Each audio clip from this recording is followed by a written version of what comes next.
All right, now to give us more perspective in terms of what, of course, is happening with respect to the Ukrainian war effort ever since Volodymyr Zelensky made his visit to the White House. We're joined by Mr. Hanno Kling, who's a former Deputy Assistant Secretary of Defense for East Asia. He's joining us live in this broadcast.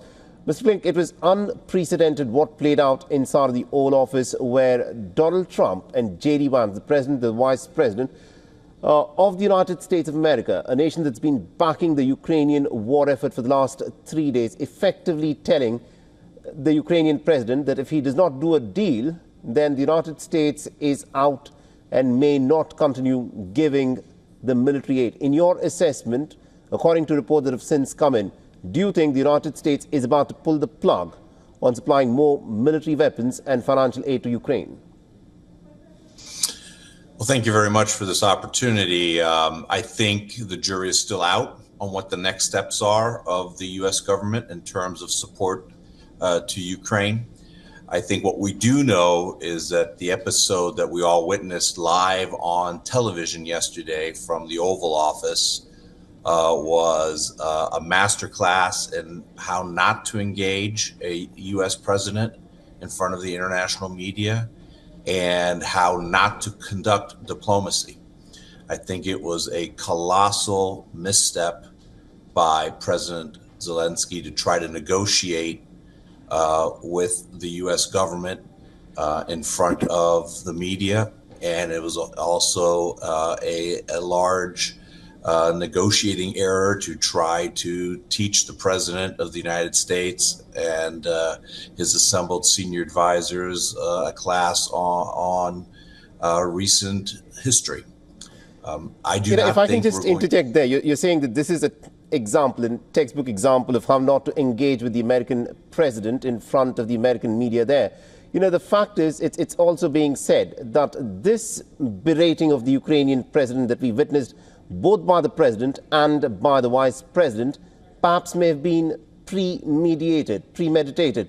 Do you think that this is something which the Ukrainian president could have avoided, considering that he'd been fairly clear on what he was expecting from the Americans, and that is security guarantees?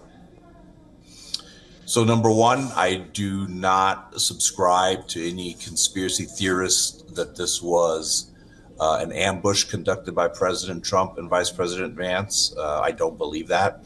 I certainly wasn't there, but I just don't see that happening.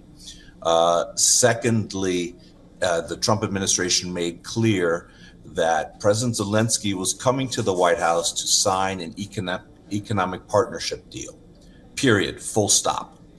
There were no security guarantees that were going to be associated with that economic partnership deal. However, I think the vision was clear.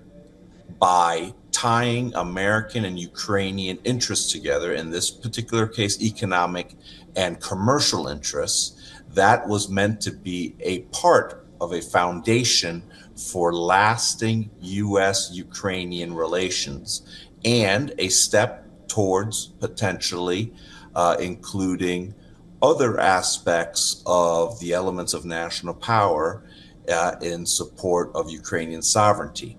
This was one step, one of several that was hopefully going to lead to ceasefire negotiations between Ukraine and Russia. So this was, I think, the initial step. There was never any American agreement that there was going to be security guarantees associated with this economic partnership. All right. And very quickly, because we're short of time, now Volodymyr Zelensky will be meeting with the European leaders in London. One expects that the mood and the tone and tempo of those conversations will be different.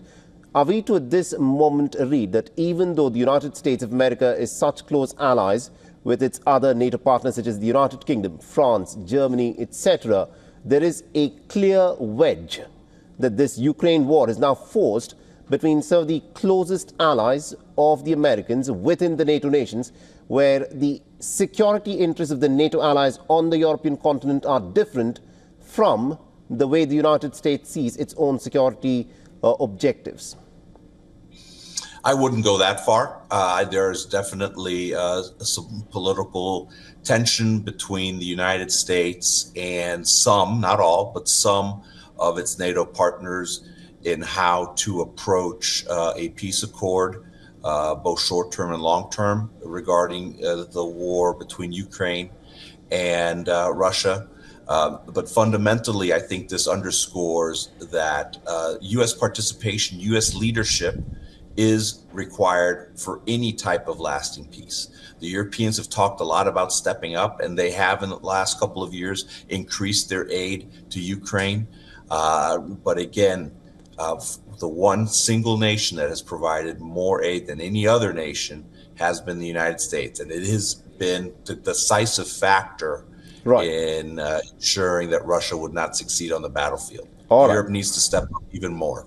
All right. Interesting. Thank you very much indeed, Mr. Kling, Heino Kling, for joining us with that perspective there.